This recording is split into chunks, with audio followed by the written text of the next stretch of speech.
తండ్రి అయిన దేవుడు కుమారుని యేసుక్రీస్తు సత్పరిశుద్ధ శ్రేష్టమైన నామములో మీ అందరికీ వందనాలు తెలియపరుచుకుంటున్నాను. ప్రియులారా, ప్రభు నామను బట్టి, యేసుక్రీస్తు ప్రభు యొక్క ప్రేమను బట్టి, దయను బట్టి మనమందరము కూడా ఈరోజు వరకు, ఈ దినం వరకు క్షేమంగా ఉన్నందుకు ఆ దేవాదేవునికి హృదయపూర్వకమైనటువంటి వందనం తెలియపరుచుకుందాం. దేవుడు ప్రతిరోజు ప్రతి దినాన్న మనందరూ కూడా కాపాడుతూ రక్షిస్తూ ఆయన నామములో జీవించడానికి ఎంతగానో సహాయం చేస్తున్నాడు. కాబట్టి ఆ దేవాది దేవునికి మనము ఇప్పుడు ఎల్లప్పుడూ దినదినము ప్రతిదినము కూడా కృతజ్ఞత గలవారమై కృతజ్ఞత భావంతో జీవించాలి. ఇహలోకంలో మనము ఎవరిని మరిచినా మరవకపోయినా దేవుని మాత్రం మరవకూడదు. దేవుని మరవకుండా, దేవుణ్ణి విడనాడకుండా, దేవుని యందే భయభక్తులు కలిగి, విశ్వాసం కలిగి, నమ్మిక కలిగి దినదినము ప్రతిదినము కూడా ప్రార్థన చేసుకుంటూ ప్రార్థనాపూర్వకంగా ఆయనకి కృతజ్ఞతతో తెలియపరుచుకుందాం. ఈరోజు దేవుని యొక్క వాక్యం మనకు తెలియపరిచేది ఏమిటంటే మార్పు చెందుట. ప్రియులారా, యేసుక్రీస్తు ప్రభు ఈ యొక్క మార్పు చెందడం గురించి ఆయన తన శిష్యులకి స్పష్టంగా చెప్పాడు.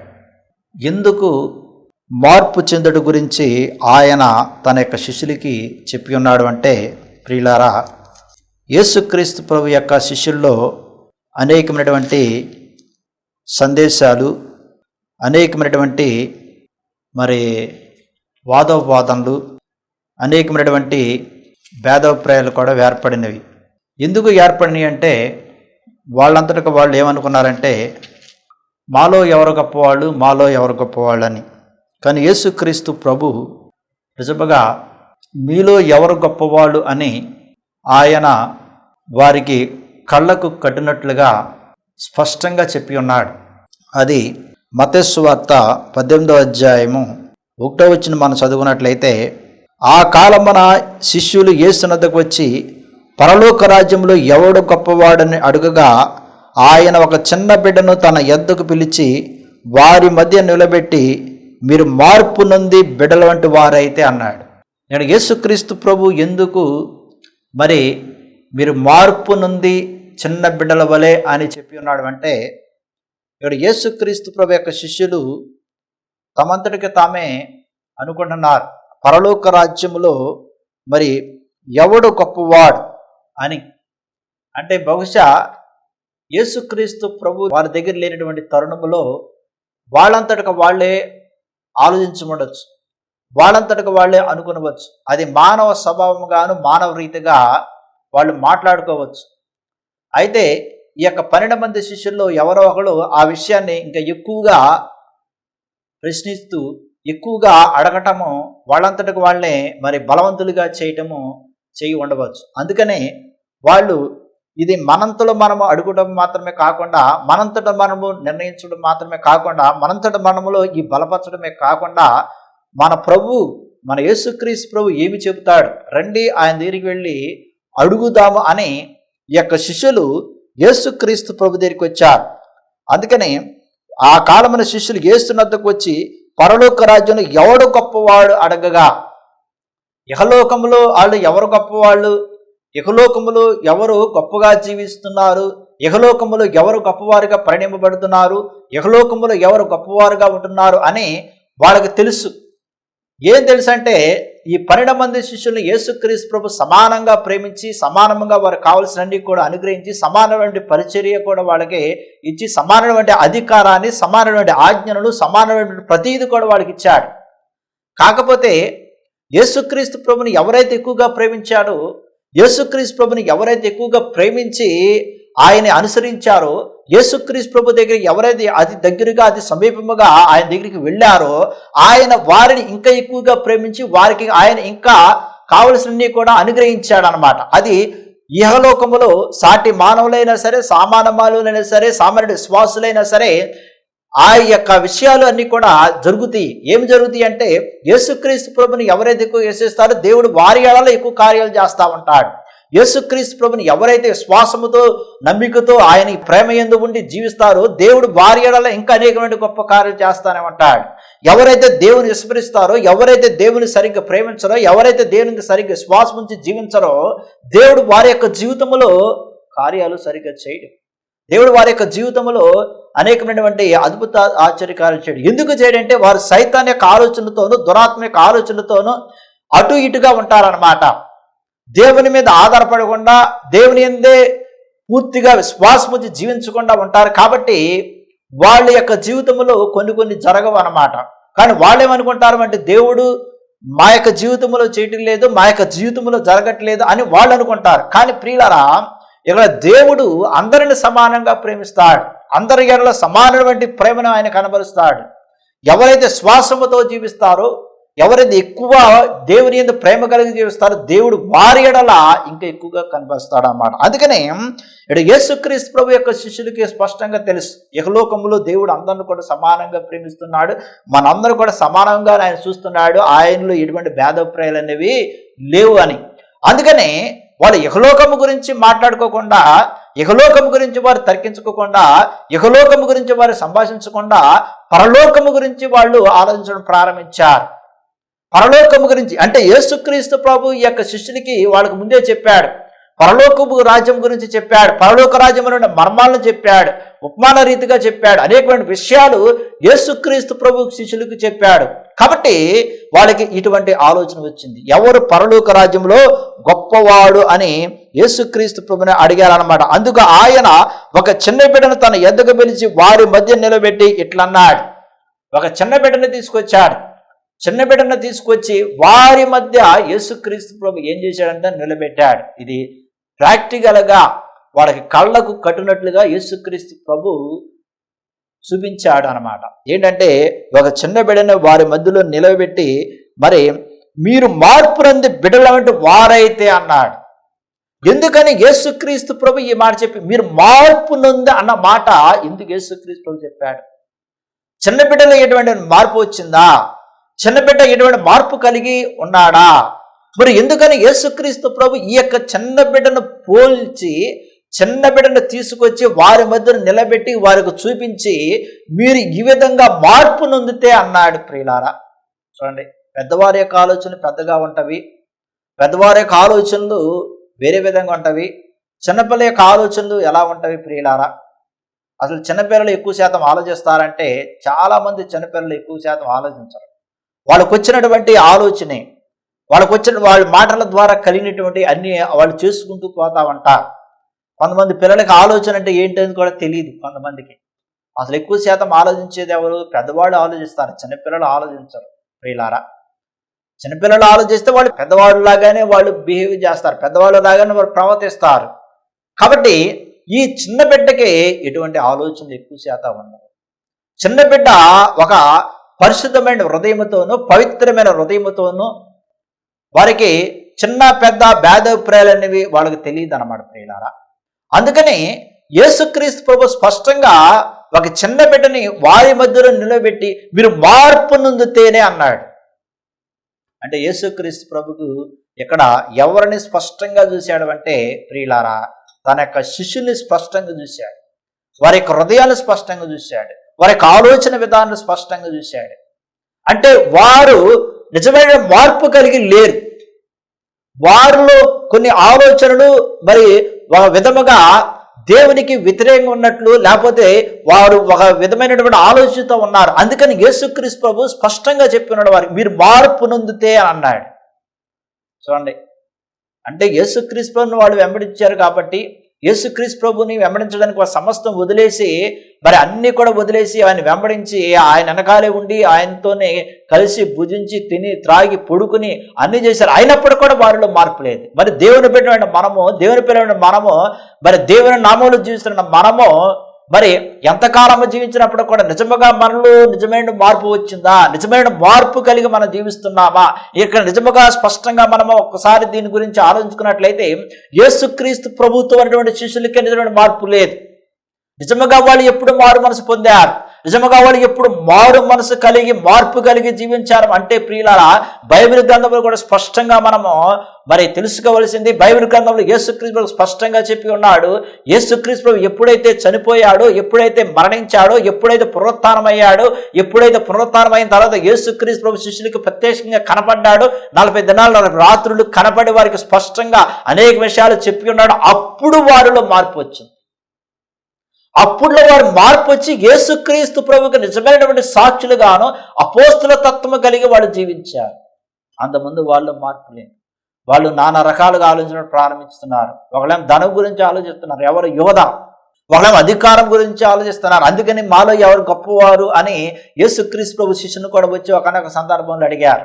ఒకళ్ళేమో ధనం గురించి ఆలోచించేవాళ్ళు ఒకళ్ళున్నారు, ఒకళ్ళేమో అధికారం గురించి ఆలోచించేవాళ్ళు ఒకళ్ళున్నారు, ఒకళ్ళేమో కోపతాపాలతో జీవించేవాళ్ళు ఒకళ్ళున్నారు, ఒకళ్ళేమో గర్వ అహంకారంతో జీవించేవాళ్ళు ఒకళ్ళున్నారు. ఇంకొకళ్ళు ఉన్నారు అపోస్తుల్లో ఎవరున్నారంటే మరి అపనమ్మకము కలిగి, తోమా గారు అపనమ్మకం కలిగి ఉన్నాడు, అవిశ్వాసంతో ఉన్నాడు. అందుకని ఒక సందర్భంలో యేసుక్రీస్తు ప్రభు దగ్గరికి వచ్చి ఏమన్నాడు, ఆయన చనిపోయి లేచిన తర్వాత శిష్యులు కనపడిన తర్వాత 11 మంది శిష్యులు ఒక శిష్యుడు లేకపోతే మరి తోమా లేకపోతే అప్పుడు యేసుక్రీస్తు ప్రభు వచ్చాడు మేము చూసామని చెప్తే ఆయన ఏమన్నాడు, ఆయన యొక్క పంచి గాయాలు నేను వేలికి పెట్టకపోతే నేను విశ్వసించను అన్నాడు. మరి నిజముగా కొన్ని దినాలు అయిన తర్వాత యేసుక్రీస్తు ప్రభు అందరి యొక్క శిష్యులో ఉన్నప్పుడు ఆయన కనపడి తోమా గారు చెప్పాడు, తోమా ఇదిగో నా యొక్క పంచగాయాలు నువ్వు వేలు పెట్టు అన్నాడు.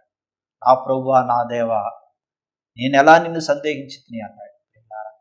చూడండి, అందుకని యేసుక్రీస్తు ఏమన్నాడు, నువ్వు అవిశ్వాసవే కాక విశ్వాసవే జీవించమన్నాడు. ప్రియులారా, అవిశ్వాసవే కాక విశ్వాసవే జీవించమన్నాడు. నిజమైనటువంటి మార్పు యేసుక్రీస్తు ప్రభు పునరుత్థానం అయిపోయిన తర్వాతే శిష్యుల్లో వచ్చింది. అంతకుముందు శిష్యుల్లో మార్పు లేదు, సరైన మార్పు లేదు. అందుకని మార్పు లేదు కాబట్టి పేతురు కోపదుర్గుడై ఉన్నాడు, పేతురు అహంకారుడై ఉన్నాడు, గర్విష్ఠై ఉన్నాడు. ప్రియులారా, అబద్ధమాడాడు పేతురు, ప్రభు ఎవరో తెలియదు అన్నాడు. ప్రియులారా, నిజముగా వారు మార్పు కలిగి ఉంటే యేసుక్రీస్తు ప్రభు జీవించినంత కాలంలో యేసుక్రీస్తు ప్రభుని విడిచిపెట్టి వాడు ఎందుకు వెళ్ళిపోతారు?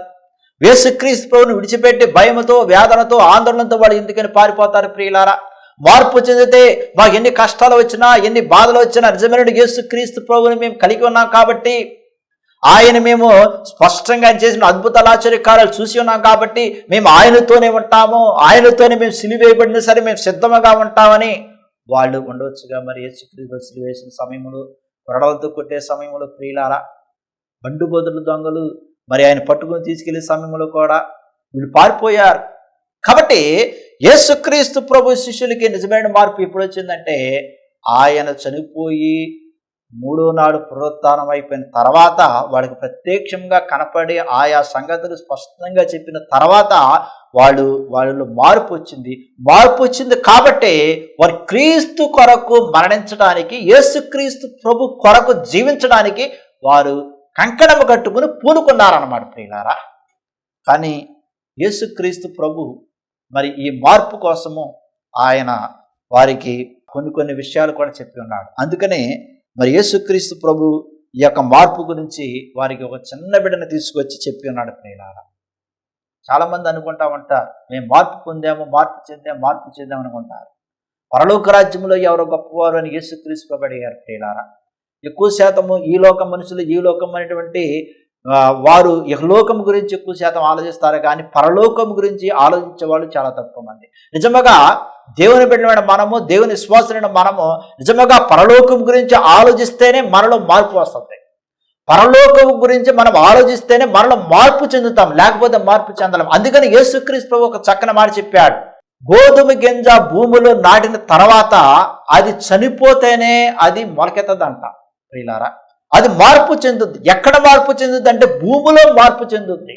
అది భూమిలో మార్పు చెందితేనే అది మొలకేస్తుంది, లేదా మొలకెత్తదు. అదేవిధంగా క్రైస్తవులకే, దేవుని బిడ్డలకు కూడా ఇహలోకములో జీవించినప్పుడు, ఇహలోకం మన యొక్క జీవితాలు కొనసాగించినప్పుడు, ఇహలోకం మన శ్వాసముతో జీవించినప్పుడు, ఇహలోకంలో దేవుని భయభక్తులు కలిగి జీవించినప్పుడు మార్పు చెందితేనే మన పరలోక రాజ్యంలో ఉంటాము, పరలోక రాజ్యంలో ప్రవేశిస్తాం, లేకపోతే ప్రవేశించలేము. యేసుక్రీస్తు స్పష్టంగా ఈ మాట చెప్పి ఉన్నాడు.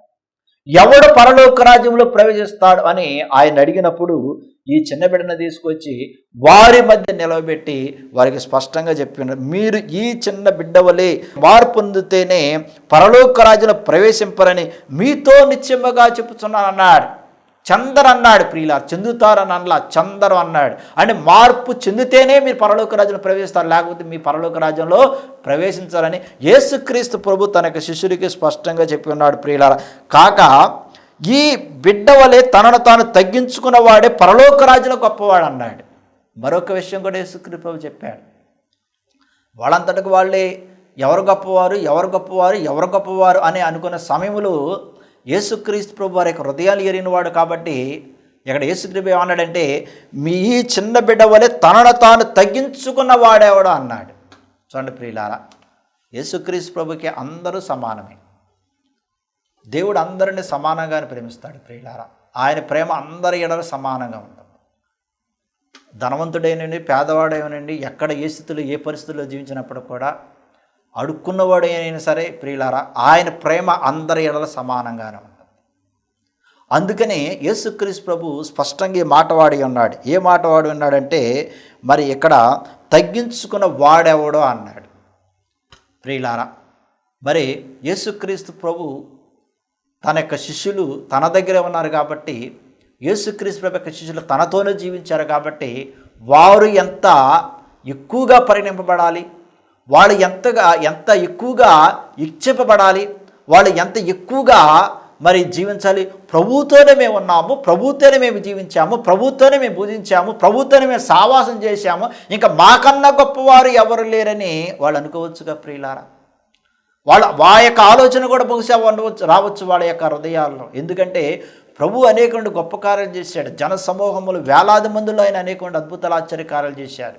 మరి యేసుక్రీస్తు ప్రభుతో వాళ్ళు జీవించినటువంటి సమయాలు, గడియలు, యేసుక్రీస్తు ప్రభుతో కలిసి వారు జీవించిన విధానాలు వాళ్ళు ఒక్కసారి ఆలోచించుకుంటే వాళ్ళంతటికి వాళ్ళే అనుకోవచ్చు, బహుశా మేమే గొప్పవాళ్ళు, ఇక మాకన్నా గొప్పవాళ్ళు ఈ భూలోకంలో లేరు అని. ఆ యొక్క ఆలోచన విధానము, ఆ యొక్క తలంపు విధానము ఎవరు ఎరిగి ఉన్నారంటే దేవుడు ఎరిగి ఉన్నాడు. అందుకని యేసుక్రీస్తు ప్రభు వాడికి స్పష్టంగా చెప్పాడు. ఏమని చెప్పాడు అంటే, ఎవడైతే ఈ చిన్న బిడ్డ వలె తనను తాను తగ్గించుకుంటాడో అన్నాడు ప్రియులారా. తగ్గించుకున్నవాడే గొప్పవాడు. అది యేసుక్రీస్తు ప్రభు బోధించే బోధ అన్నమాట. ఇహలోక బోధ కాదు. ఇహలోక బోధలు వేరేగా ఉంటవి. ఇహలోకమైనటువంటి బోధలు గొప్పవాళ్ళుగానే చెప్పుకుంటారు, గొప్పవాళ్ళుగానే పరిగణింపబడతారు. కానీ క్రీస్తు యొక్క బోధ, యేసుక్రీస్తు ప్రభు యొక్క బోధ, యేసుక్రీస్తు యొక్క మాటలు, యేసుక్రీస్తు యొక్క పలుకులు, ఈ యొక్క పరిశుద్ధ గ్రంథము ద్వారా, ఈ బైబిల్ గ్రంథము ద్వారా యేసుక్రీస్తు ప్రభు ఏమని చెప్పాడు అంటే ప్రియులారా, ఇహలోక సంబంధించిన బోధలు కాదు, కానీ బైబిల్ గ్రంథము ద్వారా యేసుక్రీస్తు యొక్క మాటల ద్వారా ఏం చెప్పాడంటే తగ్గించుకోమంటున్నాడు ప్రియులారా. ఈరోజున చాలామంది గొప్పవాళ్ళుగా పరిగణించేవాళ్ళు, గొప్పవాళ్ళుగా అనుకునేవాళ్ళు చాలామంది ఉన్నారు.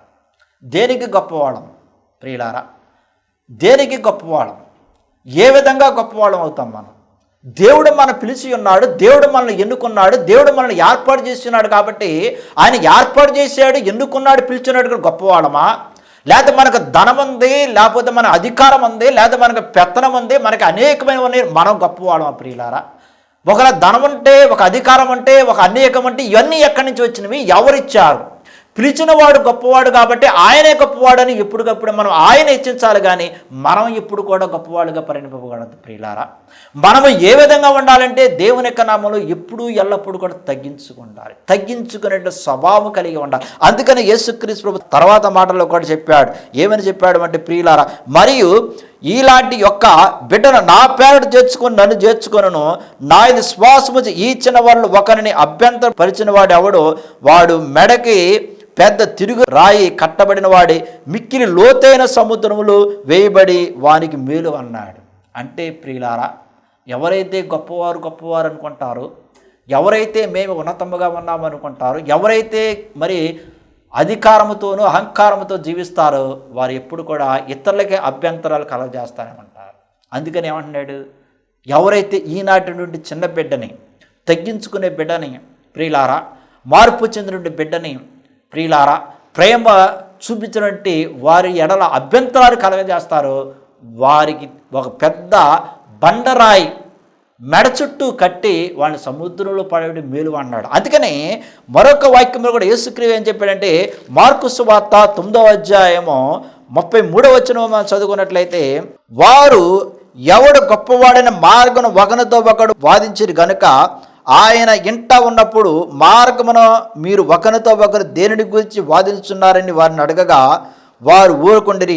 అప్పుడు కూర్చుండి 12 మందిని పిలిచి, ఎవడైనా మొదటవాడై ఉండగోరిన ఎడల వారు అందరిలో కటపడవాడును, అందరికి పరిచారకుడే ఉండవలను అంటున్నాడు. చూడండి ప్రియులారా, యేసుక్రీస్తు ప్రభు శిష్యులు కూడా దారి పొరుగున అంటే మార్గం పొరుగున వాళ్ళందరూ కూడా వాదించుకుంటున్నారు, వాదనలు చేసుకుంటున్నారు, ఎవరు గొప్పవారని ప్రియులారా. అంటే వారిలో మార్పు లేదు, వారిలో మార్పు అనేటువంటి జీవితం లేదు. వారు యేసుక్రీస్తు యొక్క బోధననే విన్నారు, ఆలకించారు, అనేక అద్భుతాలు ఆశ్చర్యకర కళ్ళారా చూశారు, కానీ వాళ్ళు మార్పు లేదు ప్రియులారా. కాబట్టి వాళ్ళలో మార్పు లేదు. కాబట్టి యేసుక్రీస్తు ప్రభు స్పష్టంగా ఈ 12 మంది శిష్యుని పిలిచాడు. ఇదిగో అప్పుడు కూర్చుండి ఆయన 12 మందిని పిలిచి, ఎవడైనా మొదటివాడై ఉండ గోరి ఎడలన్నాడు. మొదటివారు ఎక్కడ మొదటివారు? ఇహలోకంలో మొదటివారు కాదు, పరలోకంలో మొదటివారే ఉండమన్నాడు. ఉండవే గోరి ఎడల వారందరిలో కడపడవాడే ఉండవాలని అంటున్నాడు. చూడండి, మొదటివారే ఉండవారు, ఇలా కడపడవారుగా ఉండండి అంటున్నాడు, చివరి వారికి ఉండండి అంటున్నాడు. మరి తర్వాత ఏమన్నా అందరికీ పరిచారకుడై ఉండాలి అంటున్నాడు. చూడండి ప్రియులారా, పరిచారకుడు అంటే ఏంటి? సేవ చేసేవాడు, పరిచారం చేసేవాడు. ఈరోజున పరిచారకుడై ఉండేవాళ్ళు ఎంతమంది ఉన్నారు? పరిచారం చేసేవాళ్ళు ఎంతమంది ఉన్నారు ప్రియులారా? ఈరోజున చూడండి, ఒకసారి లోకం వైపు చూడండి, ఒకసారి లోక మనుషుల వైపు చూడండి. పరిచారకుడు, సేవ చేసేవాడు ఎవరున్నారు? పరిచారకుడు. యేసుక్రీస్తు ప్రభు నేను సేవ చేయడానికి వచ్చాను కానీ సేవింపడడానికి రాలేదన్నాడు. ఆయన స్పష్టంగా యేసుక్రీస్తు ప్రభు తనంతటకు తానే జీవించాడు ప్రియులారా. 12 మంది శిష్యులు ఉన్నా సరే ఆయన ఒక అధికారిగానో, లేకపోతే ఒక దొరబాబులాగానో, ఒక పెత్తన అధికారిగానో, లేకపోతే అన్నీ ఉన్న ఇదిగానుగా ఆయన జీవించలేదు. ఏమీ లేనివాడుగా జీవించాడు ప్రియులారా. ఆయన అప్పుడప్పుడు ఆయా సందర్భాల్లో యేసుక్రీస్తు ప్రభు శిష్యులను అడిగాడు, మీ దగ్గర ఏమైనా తింటాగా ఉంటే అవి తీసుకురండి అన్నాడు. అంతే. ఒకరు లేకపోతే మీరు వెళ్ళి చేపలు పట్టుకుని రండి, ఆహారానికి భుజించడానికి అని చెప్పాడు. అంతేగాని ప్రియులారా ఆయన ఒక హోదాలో ఉన్నట్టు జీవించలేదు.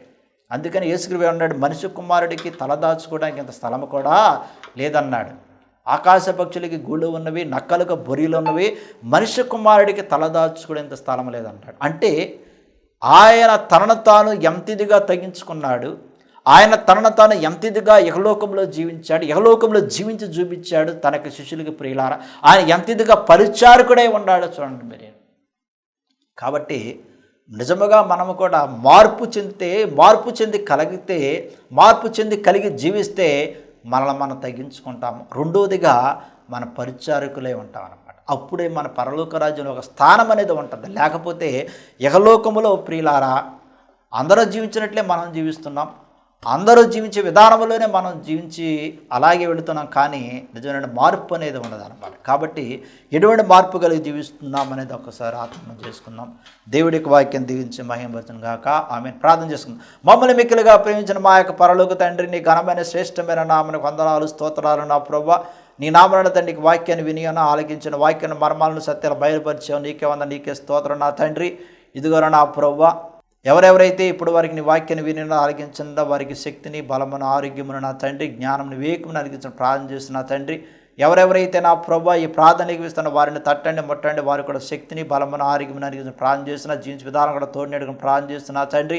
అనారోగ్యంతో బాధపడుకుని ప్రత్యేకంగా ప్రార్థన చేస్తున్నా తండ్రి. కీళ్ళ నొప్పులు, మోకాళ్ళ నొప్పులు, నడు నొప్పులు నా తండ్రి, ఇంకా అనేక వ్యాధి బాధలతో జీవించేవారు నా తండ్రి తట్టండి, ముట్టండి, రక్తాన్ని ప్రోక్షించుకుని ప్రార్థన చేస్తున్నాను. మేము చేస్తున్న ప్రతి ఒక్క పనిపాడులో తోడేడుకొని ప్రార్థన చేస్తున్నా తండ్రి. నీ యందు విశ్వాసం కలిగి నీ యందు నమ్మికలు చేయడం సహాయం చేయమని యేసుక్రీస్తు సదుపరిశుద్ధ నామములో ప్రార్థన చేసి అడిగి అడుగునా తండ్రి. ఆమేన్.